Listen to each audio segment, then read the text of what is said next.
창세기 15장의 말씀 한 절씩 교독하시고 마지막 절을 합독하시겠습니다. 이후에 여호와의 말씀이 환상 중에 아브라함에게 임하여 이르시되 아브라함아 두려워하지 말라. 나는 내 방패요 너의 지극히 큰 상급이니라. 아브라함이 이르되 주 여호와여 무엇을 내게 주시려 하나이까? 나는 자식이 없사오니 나의 상속자는 이 다메섹 사람 엘리에셀이니이다. 아브라함이 또 이르되 주께서 내게 씨를 주지 아니하셨으니 내 집에서 길린 자가 내 상속자가 될 것임이니이다. 여호와의 말씀이 그에게 임하여 이르시되 그 사람이 내 상속자가 아니라 내 몸에서 날 자가 내 상속자가 되리라 하시고 그를 이끌고 밖으로 나가 이르시되 하늘을 우러러 무뼈를 셀 수 있나 보라. 또 그에게 이르시되 내 자손이 이와 같으리라. 아브라함이 여호와를 믿으니 여호와께서 이를 그의 의로 여기시고 또 그에게 이르시되 나는 이 땅을 내게 주어 소유를 삼게 하려고 너를 갈대아인의 우르에서 이끌어낸 여호와니라. 그가 이르되 주 여호와여 내가 이 땅을 소유로 받을 것을 무엇으로 알리이까? 여호와께서 그에게 이르시되 나를 위하여 3년 된 암소와 3년 된 암염소와 3년 된 숫양과 산 비둘기와 집 비둘기 새끼를 가져올지니라. 아브라함이 그 모든 것을 가져다가 그 중간을 쪼개고 그 쪼갠 것을 마주 대하여 놓고 그 새는 쪼개지 아니하였으며 솔개가 그 사체 위에 내릴 때에는 아브라함이 쫓았더라. 해질 때에 아브라함에게 기쁜 잠이 오고 큰 흥분과 두려움이 그에게 임하였더니 여호와께서 아브라함에게 이르시되 너는 반드시 알라. 내 자손이 이방에서 객이 되어 그들을 섬기겠고 그들은 400년 동안 내 자손을 괴롭히리니 그들이 섬기는 나라를 내게 징벌을 지며 그 후에 내 자손이 큰 재물을 이끌고 나오리라. 너는 장수하다가 평안히 조상에게로 돌아가 장사될 것이요 내 자손은 4대 만에 이 땅으로 돌아오리니 이는 아모리 족속의 죄악이 아직 가득 차지 아니함이니라 하시더니 해가 져서 어두울 때에 연기나는 화로가 보이며 타는 횃불이 쪼갠 고기 사이로 지나더라. 그날에 여호와께서 아브라함과 더불어 언약을 세워 이르시되 내가 이 땅을 애굽에서부터 그 큰 강 유브라데까지 내 자손에게 주노니 곧 겐 족속과 그니스 족속과 간몬 족속과 헷 족속과 브리스 족속과 르바 족속과 아므리 족속과 가나안 족속과 기르가스 족속과 여부스 족속의 땅이니라 하셨더라. 아멘. 네, 최근에 제 양복 스타일을 보고서 어떤 분이 그러셨습니다. 김정 스타일이다. 예, 김정 스타일이다. 예, 여러분 스타일에 그래도 미묘한 변화가 있는데, 예, 김정 스타일은 약간 다릅니다. 저는 넥타이를 합니다. 할렐루야. 네, 그래서 저는 약간 차이가 있습니다. 여러분 오늘 진정한 우리 김정 목사님 통하여서 오늘 청년부 수련회 가운데에 크신 은혜의 말씀 있기를 축복합니다. 아멘. 20살에 처음 예수님 믿고 나서 신앙의 첫사랑을 체험을 했었죠. 한 100일 정도의 시간, 3달 정도 정말 주님과의 달콤한 시간을 보냈었습니다. 근데 이런 달콤한 시간이 끝나고 난 후에 이 신앙생활에 깊은 혼란이 찾아왔습니다. 지성적인 혼란과 영적인 침체가 반복이 되었습니다. 전 제가 믿음이 없어질 것만 같았어요. 내 믿음이 이렇게 약한가 늘 탄식했어요. 아니, 하나님이 살아계시고 하나님 나를 사랑하신다는 것은 알겠는데 여전히 세상을 보면 하나님과는 전혀 무관하게 흘러가는 것 같아 보이는 현실을 바라보면서 신앙생활에 지성적인 혼란이 생긴 것입니다. 그러던 어느 날 제 눈에 들어오게 된 책이 있었습니다. 그날 아마 종로서적에 갔던 것 같아요. 기독교 서점란을 딱 보다가 제 눈에 확 들어오게 된 책 이름이 있었습니다. 그 책 이름이 무엇이냐면 하나님 당신께 실망했습니다. 하나님 당신께 실망했어요. 이런 책이었습니다. 신자 누구나 마음속으로 하고 있는 하지만 속 시원하게 얘기하기 어려운 말, 하나님 당신께 실망했습니다. 책에서는 3가지 질문을 던집니다. 하나님은 정말 공평하신가? 하나님 정말 공평하신가? 하나님은 왜 침묵하고만 계시는가? 하나님은 숨어 계신가? 이 3가지 질문을 던집니다. 놀랍게도 여러분 구약을 한번 찾아보시면 시편 기자나 다윗이나 하박국 등이 이런 질문을 하나님께 던집니다. 여러분 지난주 마음을 졸이면서 계속 뉴스 보셨죠? 러시아의 우크라이나 침공으로 인해서 벌써 수천 명의 사상자가 발생을 했습니다. 그 뉴스를 보는 순간 저는 또 머리가 아팠습니다. 이 일을 막아달라고 따스한 교회에서 몇 달 전부터 기도했었거든요. 러시아와 우크라이나 또 중국과 대만 사이에 국경 분쟁이 없게 해달라고. 아마 우리보다 더 우크라이나에 있는 성도분들 또 한인 선교사분들 이미 나라를 떠날 것에 대해서 권고를 받았지만 우크라이나를 떠날 수 없다고 하신 많은 한인 선교사분들이 그곳에 계셨습니다. 결국 전쟁은 일어났습니다. 하나님은 그렇다면 우리의 기도를 듣지 않으신 것인가? 여러분 이렇게 믿는 도끼의 발등을 찍히는 것 같은 심정 여러분 혹시 경험해 보셨습니까? 한 분 경험해 보셨나요? 동감이 안 되세요? 여러분 예수님 믿으십니까? 예, 믿기는 하십니까 여러분? 예. 여러분 예수님 믿은 후부터 우리가 그 믿는 예수님께 믿는 도끼에 발등 찍히는 경험 한두 번 해보는 것이 아닙니다. 여러분 3, 4개월이면 마무리될 줄 알았던 코로나가요 3년째 지속이 되고 있습니다. 이젠 더 말하기도 지치죠? 더 끔찍한 건 뭐냐면 코로나 팬데믹이 끝나면 또 다른 팬데믹이 온다는 것이 거의 기정사실화되고 있습니다. 이런 실정 속에서 우리가 하나님께 기도한다는 것이 무슨 소용이 있을까? 낙심과 회의감에 젖어들곤 하죠. 그리고 많은 이들이 실제로 신앙에 등을 돌립니다. 속에 있던 마음이 그대로인 거죠. 하나님 당신께 실망했습니다. 실망이야. 여러분 오늘 본문 창세기 15장에 보면 이렇게 하나님께 실망한 성도 한 사람을 만나게 됩니다. 하나님께 실망한 성도 누굴까요? 예, 아브라함이었습니다. 놀랍게도 아브라함도 하나님께 실망했습니다. 본문 1절이 어떻게 시작됩니까? 1절에 어떻게 시작되나요, 여러분? 예, 여러분 예배 시간은 그냥 와가지고 설교자한테 그냥 무슨 말을 하든지 너는 떠들어라 나는 그냥 있겠다 그런 시간이 아니에요. 여러분이 영으로 여러분이 지성으로 하나님께 반응하는 시간입니다. 여러분 동의하시죠? 하나님께 반응하는 예배 드리시기 바랍니다. 설교 듣는 것만이 아니라 설교의 반응함을 통해 말씀에 반응하는 여러분 예배 되시길 바랍니다. 뭐라고 시작됩니까? 이후에라고 시작합니다. 이후에 여호와의 말씀이 환상 중에 아브라함에게 임하였다라고 말씀합니다. 여러분 이후라고 하니까 그러면 시간상 어떻게 배열되는 것이죠? 창세기 14장 이후에 조금 더 넓게 보면 창세기 13장 14장 이후입니다. 어떤 사건이 있었나요? 조카 롯은 자신을 떠나서 소돔 땅을 선택했었죠. 그런데 그 소돔을 비롯한 메소포타미아 동맹들 간의 전쟁이 일어났죠. 아브라함이 수하 군사들을 다 동원해서 롯과 그의 가족들을 구출해냈죠. 멜기세덱 왕에게 11조 예물을 바치고 반면에 소돔 왕에게는 자신을 유혹한 재물에 대해서 거절했죠. 그 이후에입니다. 이 일 후에 아브라함이 하나님과 언약을 맺고 하나님이 기뻐하시는 삶의 방향으로 의를 행한 후에요. 창세기 13장 14장은 한마디로 아브라함의 신앙 성장, 의를 행하는 아브라함에 관한 말씀인데 의를 행한 이후에 나타난 사건이 오늘 창세기 15장 말씀이 1절에 이렇게 나오죠. 이후에 여호와의 말씀이 환상 중에 아브라함에게 임하여 가라사대 아브라함아 두려워 말라. 아브라함아 두려워 말라. 나는 너의 방패요 너의 지극히 큰 상급이니라. 하나님께서 아브라함을 어떻게 위로하세요?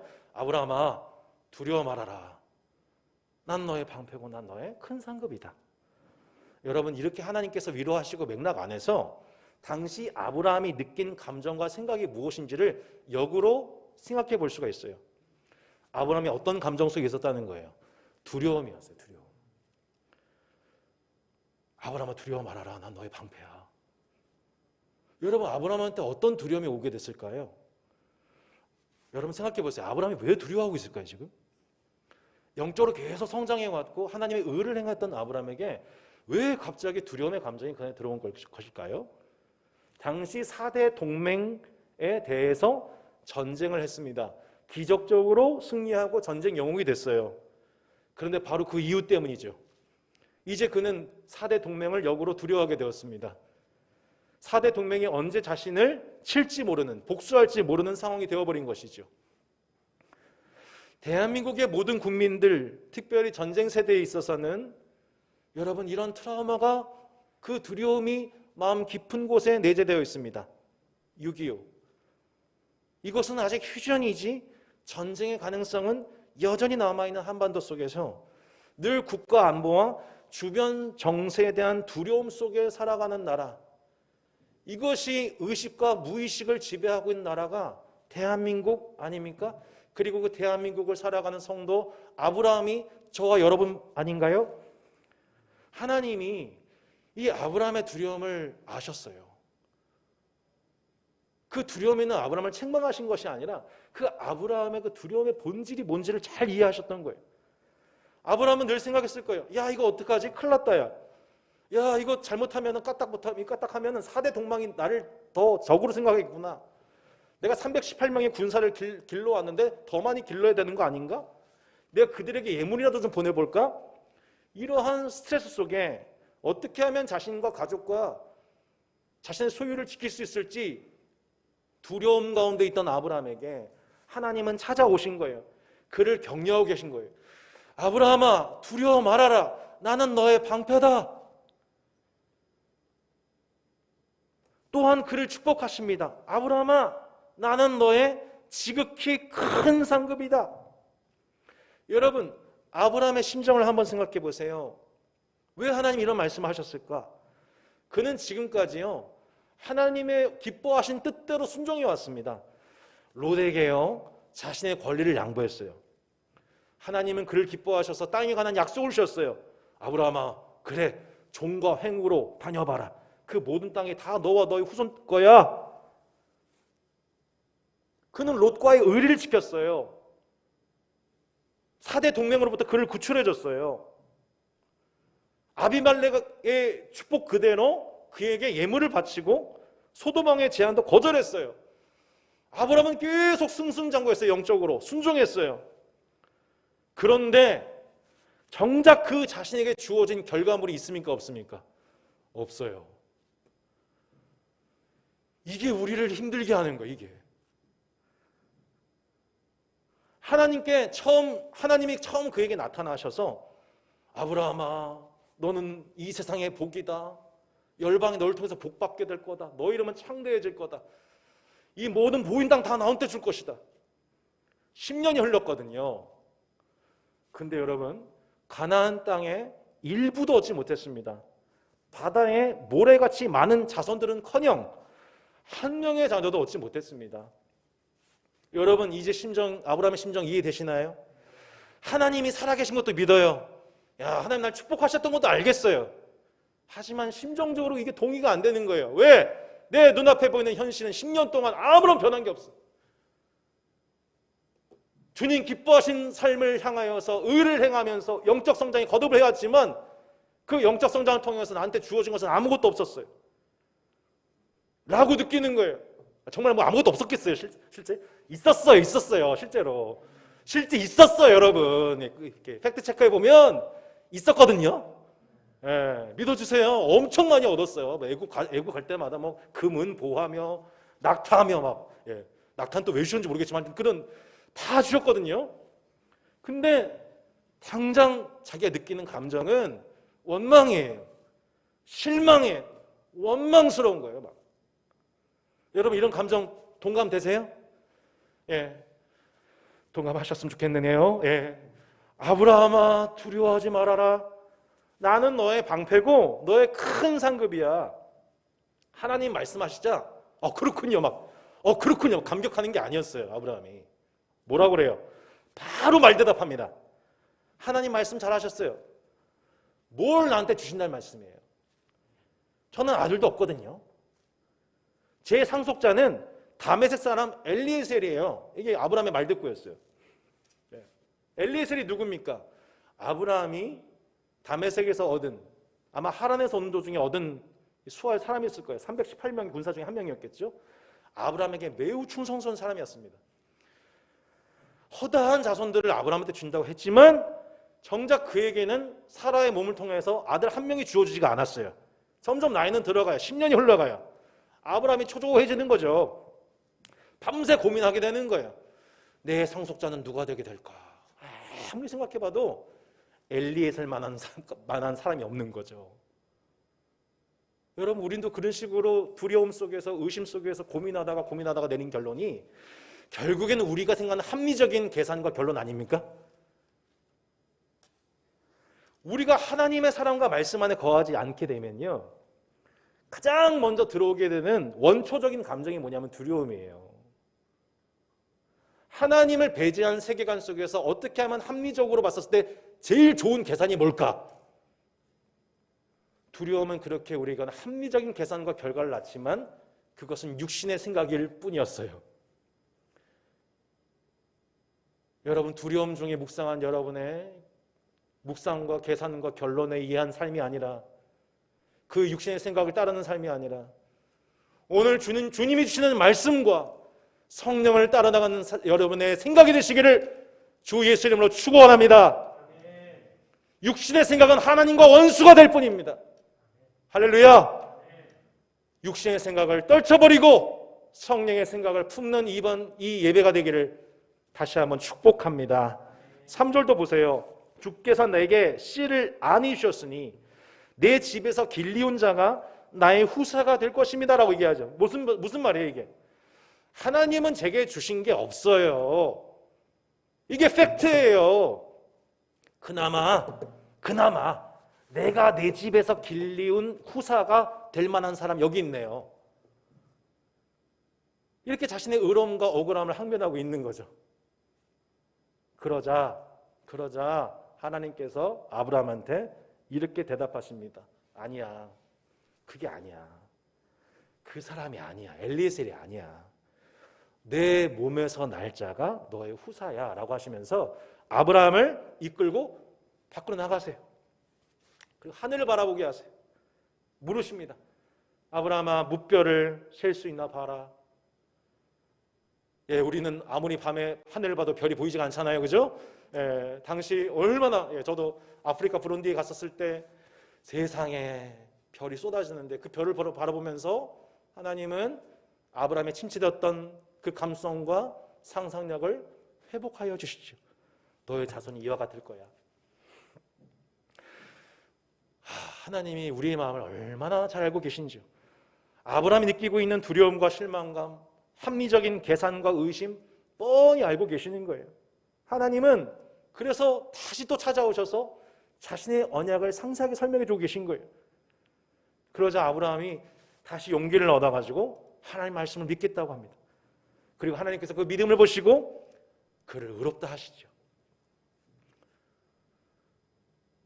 여러분, 우리 예배가 하나님 말씀에 반응하는 의의 예배가 되기를 바랍니다. 지난주 중에 첫째 하민이가 야구대회로 지방에 갔었습니다. 근데 아내가 이 아이들 빨래 당번 로테이션이 온 거예요. 예. 제가 빨래 잘 못해요. 죄송하게도. 제가 못 가고 이제 아내가 갔습니다. 하루를 집을 비우게 됐습니다. 이제 막내를 밤에 제가 하라를 재우는데 피차간에 두려움의 순간이 밀려옵니다. 피차간의 두려움이죠. 그래서 이제 우리 손아라 자매가 늘 하는 그 멘트가 있습니다. 엄마니은 막 이럽니다. 엄마니은 똑같아요. 지금 완전 100%예요. 여러분 동감이 안 되지만 그걸 믿어주세요.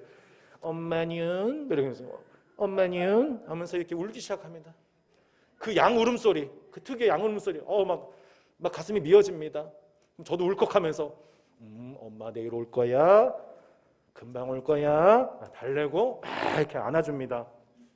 엄마니은 하면서 모두 에브리바디 웃을 때까지 엄마니은 이렇게 쉽게 잠이 안 오는 거 이 양반이 이 4살짜리가 잠을 못 자요. 그래서 한쪽에는 강아지 인형 막 끌어안고 봤다가 내려놓고 또 한쪽에는 고양이 인형 한 놈씩 끌어안고 내팽개치고 한참을 뒹굴 거리다가 새벽 1시에 잡니다. 그럼 저는 걔 붙잡고 하나님 제발 이 녀석 잠들게 해주세요. 그래야 저도 잘 수 있습니다 하면서 막 기도하다가 막 울컥울컥 한 거죠. 막 불쌍하기도 하고 이런 나도 불쌍하고 막 이러면서 이제 예, 나도 불쌍해 막. 근데 갑자기 이런 생각이 들어옵니다. 무슨 생각이 들었냐? 아니 이놈이 이 하라가 예전의 소나라가 아닌 거예요. 예전에는요 그냥 엄마 보이지 않으면 그냥 동네가 떠나갈 듯이 울었어요. 자다가 현관문을 뛰쳐나갔어요. 울면서 미친 사람처럼 막 출성한 사람처럼 소리 질렀어요. 근데 이제는요 속으로 꾹꾹 눌러요. 그거를 예, 엄마니은 하면서 꾹꾹 눌러요. 이렇게 꾹꾹 누르면서 외로움을 삼켜요. 두려움을 이기고 있는 거예요. 제가 그 모습 보면서 제가 또 그 주책 맞은 눈물이 나는 거예요. 막 밤새도록. 제가 하도 많이 울어가지고 밤에 잠을 못 잤어요. 믿어주세요. 네. 약간 피곤해요. 계속 우는 거야. 이 모습 보면서 야 얘가 이렇게 또 성장했구나. 얘가 그렇게 두려움과 얘가 그렇게 외로움을 이기는 법을 얘가 터득했구나. 그 모습 보면서 너무 대견해서 울고 야 세상에 내가 그런 식으로 내가 외로움과 고독함을 이겨왔구나. 내가 그렇게 고독함과 외로움에 몰려오는 밤마다 엄마니은 하나님은 어디 계시오? 하나님은 어디 계시오? 그 어린아이처럼 칭얼대는 우리를 나를 하나님은 그렇게 보듬으셨고 하나님은 그렇게 기다려주셨고 내가 강해지도록 그렇게 지켜주셨구나. 그 다음날 됩니다. 엄마가 드디어 와요. 엄마! 달려가죠. 엄마! 감춰왔던 마음에 있는 속상함과 그 외로움 고독함을 다 쏟아내면서 어리광을 피고 엄마가 최고의 상급이지. 엄마 자체가 최고의 상급이지. 믿어주시기 바래요. 예. 뽀로로 과자 다 필요 없어요. 엄마! 엄마! 성도 여러분, 때로 우리가 이러한 두려움과 외로움이 찾아오는 거예요. 하나님이 계시지 않는 것 같은 순간이 있어요. 그 고독함과 두려움을 꾹꾹 누르죠. 참습니다.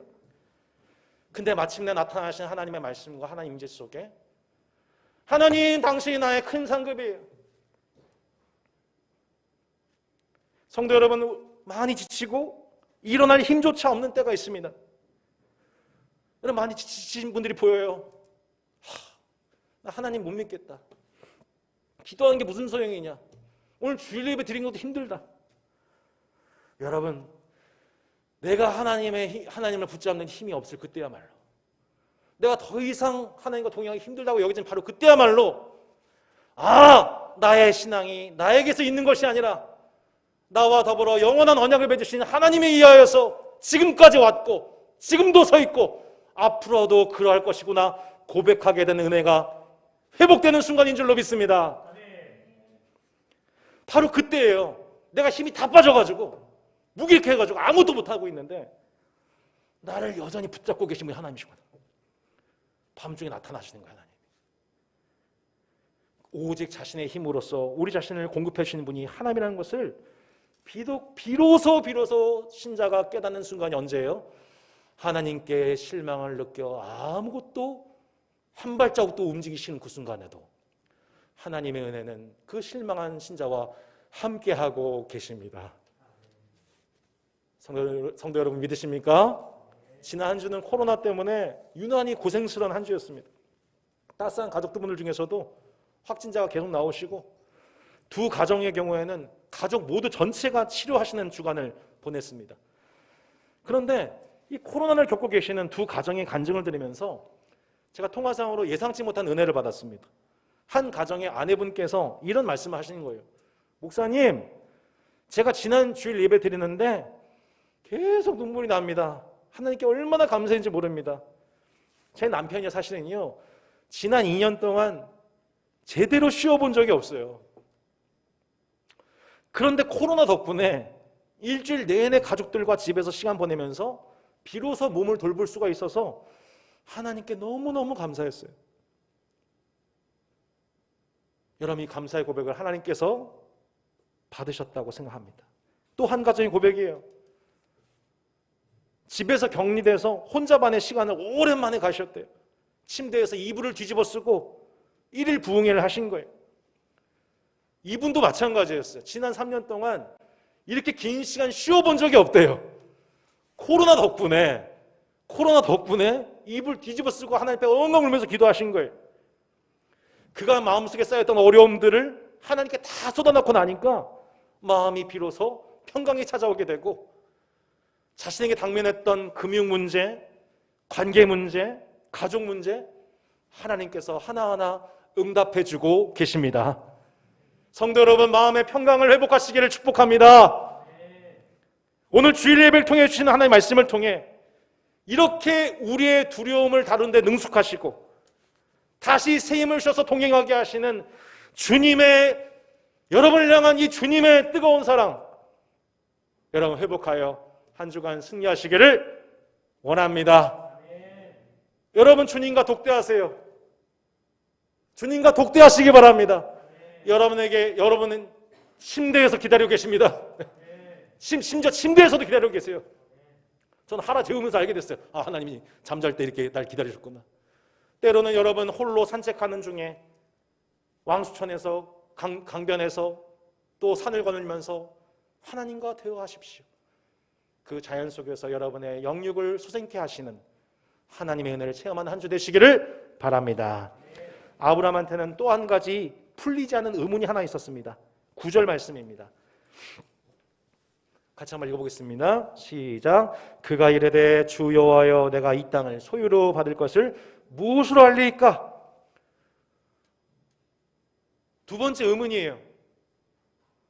가나안 땅, 그럼 이건 어떻게 하실 건데요? 엘리에셀 이제 알았어, 이해했어요. 오케이. 자손 문제 오케이. 하나님, 땅 문제는 어떻게 되는 거예요? 그러자 하나님께서 3년 된 암소, 3년 된 암염소, 3년 된 수량, 산 비둘기, 집 비둘기 새끼를 가져오게 하십니다. 나중에 레위기를 보게 되면 모두 다 5가지 제사를 위해서 드리게 되는 제물들이에요. 그러자 아브라함이 이 모든 것을 가져다가 중간을 쪼갭니다. 중간을 쪼개고 쪼갠 것을 마주대하여 놓아둡니다. 도대체 지금 하나님하고 아브라함 사이에서 무슨 쇼를 하고 계신 것인가? 당시 고대 근동에서는 강대국과 약소국 사이에서 언약을 맺을 때 강대국은 주군이 되어서 약소국을 보살필 책임이 있고, 약소국은 조공을 바쳐서 그를 섬기겠다라고 하는 상호 조약을 맺을 때에 어떤 세레머니를 하냐면 이 짐승 세레머니를 하는 겁니다. 쪼개진 짐승 세레머니. 짐승 한 마리를 택해서 짐승을 반으로 쪼개고 그 쪼갠 고기 사이로 누구와 누가 지나갑니까? 주군과 신하, 강대국과 약소국 대표가 그 쪼갠 고기 사이로 지나가게 되는 거예요. 그 지나간 두 당사자가 뭐를 알게 될까요? 뭘 느끼게 될까요? 우리가 만약에 언약을 지키지 않으면 바로 이 쪼갠 고기가 될 거예요. 한마디로 죽는다는 얘기죠. 그런 식으로 상호 조약을 맺는 것이 바로 이 쪼갠 고기에 의한 언약 세레머니였던 것입니다. 하나님이 지금 이스라엘의 대표자인 아브람과 더불어서 이 쪼갠 고기 세레머니를 통하여서 상호 조약을 맺고 계신 본문인 겁니다. 자, 그런데 조금 스킵해서 이 쪼갠 고기 사이로 누가 거기를 지나가느냐? 17절 보시기 바랍니다. 17절.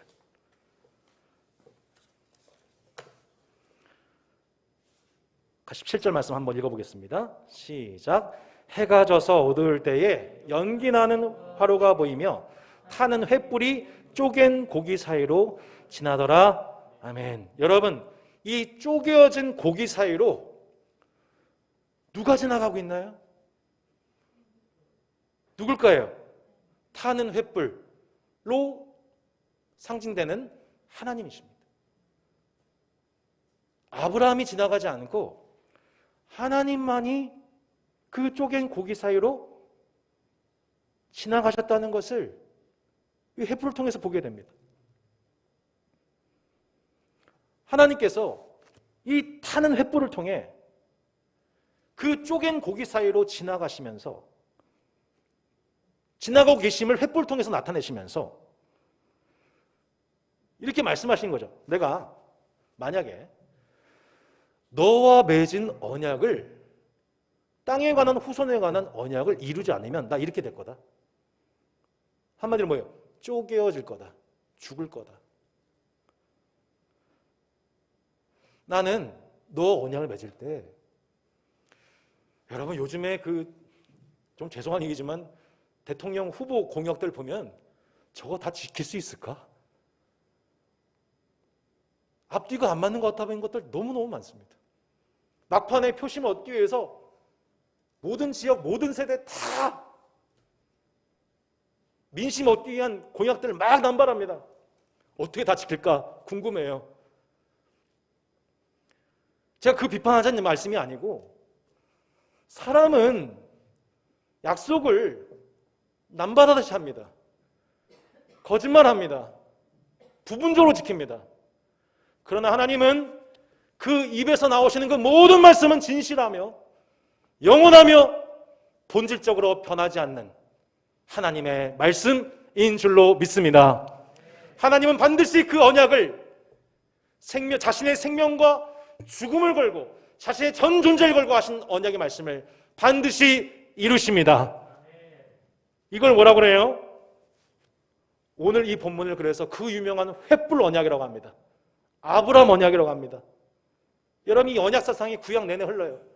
노아, 아담, 노아, 아브라함, 모세, 다윗, 예레미야, 구약의 모든 언약 사상 등장하죠. 여러분 이 언약에는요 하나님의 일방성이 있어요. 나는 어떤 상황에도 불구하고 난 이 언약 끝까지 지킨다. 내 생명과 죽음 온 존재를 걸고 이 약속 지킨다. 라는 일방 언약이 있어요. 여러분 이 일방적인 하나님의 언약이 어디서 완전하게 성취됩니까? 예수 그리스도의 십자가를 통해 하나님은 인간을 구원하시는 하나님의 모든 언약을 완전하게 성취하셨습니다. 우리의 죄를 위하여 흘리신 피의 언약, 예수님의 육체는 우리를 위하여 직접 희생 제물이 되신 것입니다. 오늘 그 갈라진 짐승의 육체와도 같이 주님은 십자가의 못과 찔린 창으로 쪼개어진 고깃덩이가 되셨습니다. 당신의 생명과 죽음 모든 존재를 바쳐서 우리를 향한 사랑의 언약을 성취하셨습니다. 그 예수님을 통해 하나님은 우리를 향한 당신의 사랑이 무엇인지 그 십자가를 통해 당신의 사랑을 우리에게 확증하여 주셨던 것입니다.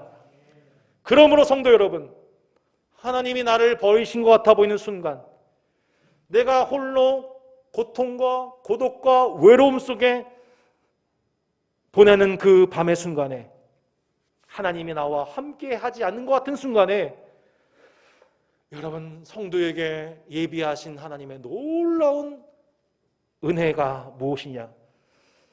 바로 이런 우리를 위해 지금 내가 당하는 고통과 고난과 고독을 위해 대신 먼저 십자가의 고통과 고독과 외로움을 당하신 예수 그리스도.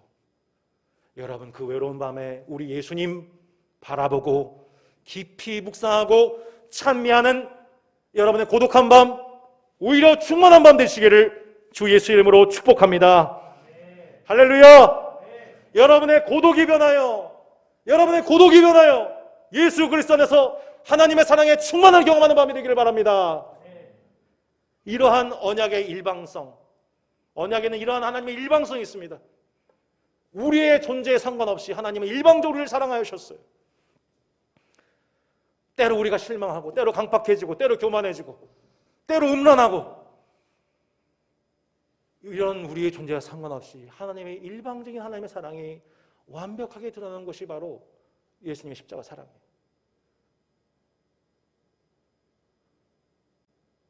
오죽하면 한 신학자 그런 얘기 했겠습니까? 오죽하면 죄를 지을 때에도 주님이 그런 우리를 사랑하실 것을 확신하고 죄를 범해라. 주님의 그 십자가 사랑이 얼마나 일방적이고 일편단심인지.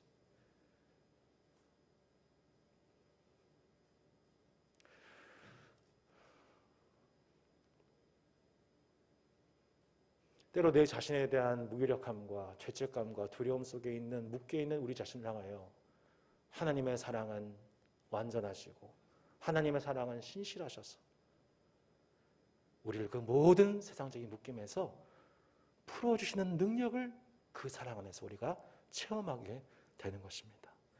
여러분 주일 예배 통해서 그 주님의 완전한 사랑을 체험하시기를 바랍니다. 회복되시기를 바랍니다. 자유하시기를 바랍니다. 기뻐하시기 바랍니다. 평안을 누리시기 바랍니다.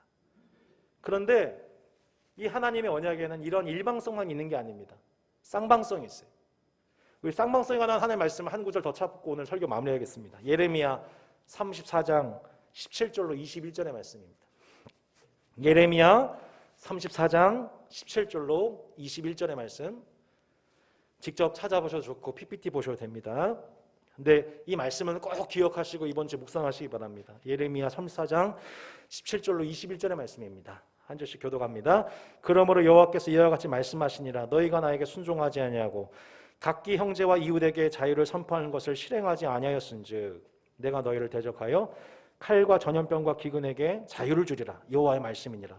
내가 너희를 세계 여러 나라 가운데서 흩어지게 할 것이며 송아지를 둘로 쪼개고 그 두 조각 사이로 지나매 내 앞에 언약을 맺었으나 그 말을 실행하지 아니하여 내 계약을 어긴 그들을 곧 송아지 두 조각 사이로 지난 유다 고관들과 예루살렘 고관과 내시들과 제사장들과 이 땅 모든 백성을 내가 그들의 원수의 손과 그들의 생명을 찾는 자의 손에 넘기리니 그들의 시체가 공중의 새와 땅의 짐승의 먹이가 될 것이며 또 내가 유다의 시드기야 왕과 그의 고관들을 그의 원수의 손과 그의 생명을 찾는 자의 손과 너희에게서 떠나간 바벨론 왕의 군대의 손에 넘기리라. 아멘.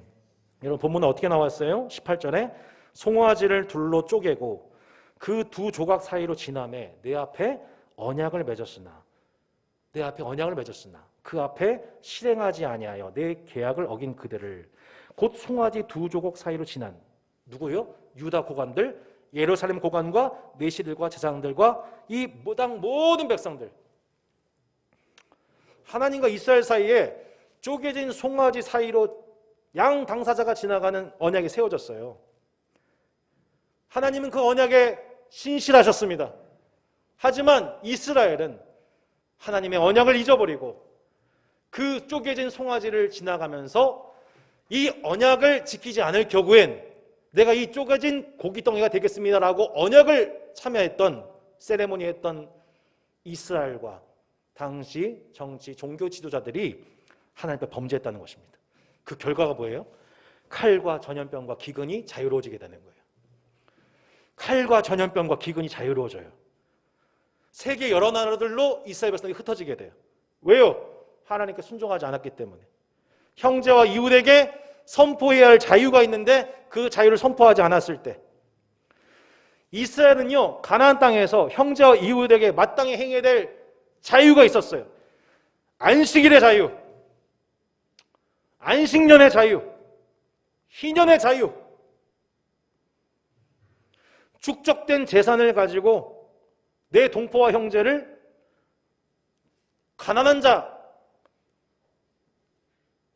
품꾼으로 고용하고 이웃이 아닌 종으로 대하고 불의를 행하고 학대하고 안식일의 권리를 빼앗고 땅을 쉼없이 돌려서 소산물을 획득하고 안식일과 안식년을 적용하지 못하는 그 죄, 채무 능력을 상실한 자들을 위해서 희년을 선포하지 않는 죄,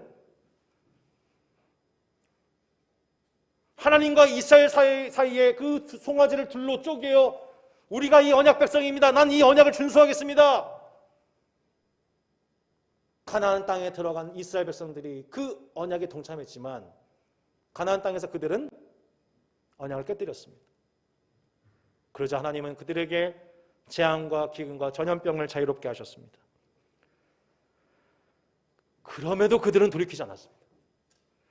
그럼에도 그들은 돌이키지 않았습니다. 결국 열방에 흩어지게 됩니다. 징계를 당하게 되죠. 성도 여러분, 저는 코로나가 하나님께서 직접적으로 우리에게 주신 재앙이라고 생각하지는 않습니다. 인재에 의한, 인간의 탐욕이 빚어낸 인재에 의한 자연재해라고 생각합니다.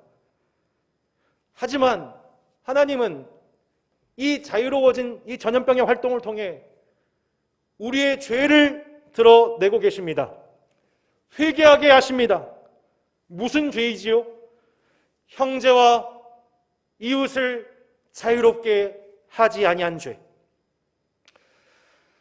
그들의 배고픔과 가난함과 그들의 서글픔을 동감하지 않고 자신의 이익과 축적에만 골몰한 죄. 개인적이고 사회적이고 육체적이고 영적이며 도덕적이고 문화적인 이 총체적인 죄악들을 우리 주님은 드러내고 계신 것입니다. 대한민국 사회 또한 마찬가지입니다.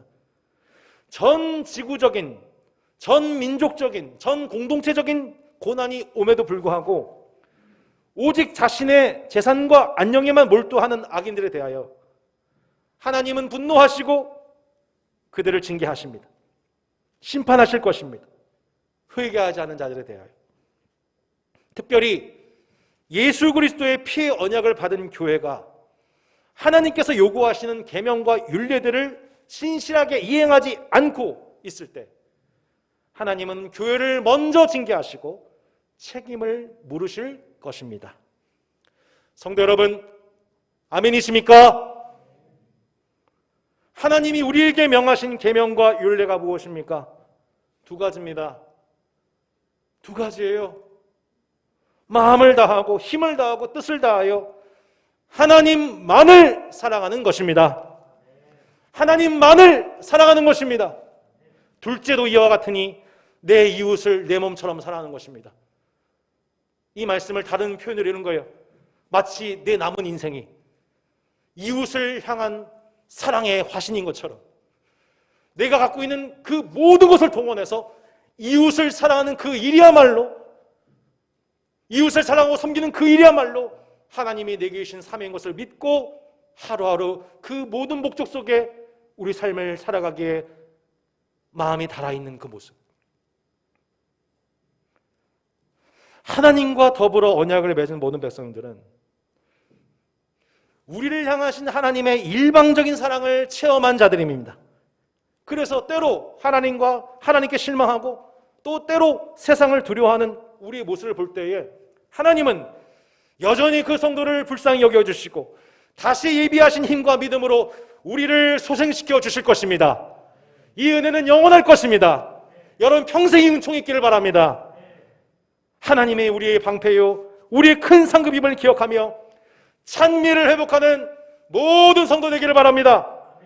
또한 언약의 또 다른 당사자인 우리에게 주어진 의무, 그렇게 우리 주님이 어떤 상황 속에서도 우리를 향한 사랑이 변하지 않고 은혜를 베푸시는 것처럼 나도 그 하나님만을 내가 부할 때든지 내가 가난할 때든지 내가 힘이 강할 때든지 약할 때든지 어떤 상황 속에서도 하나님만 사랑하겠습니다.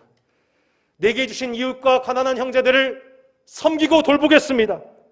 라는 그 일의 충성함을 통해 아브라함과 우리에게 주신 횃불 언약을 지켜가는 하나님과 예수 그리스도와 더불어 우리 가운데 영원한 언약을 맺으신 그 하나님 앞에서 우리의 남은 생애가 다름질할 수 있는 은혜가 있기를 주 예수 그리스도 이름으로 축원합니다. 아멘. 기도하겠습니다. 성도 여러분, 오늘 말씀을 생각하면서 한 번만 기도합시다.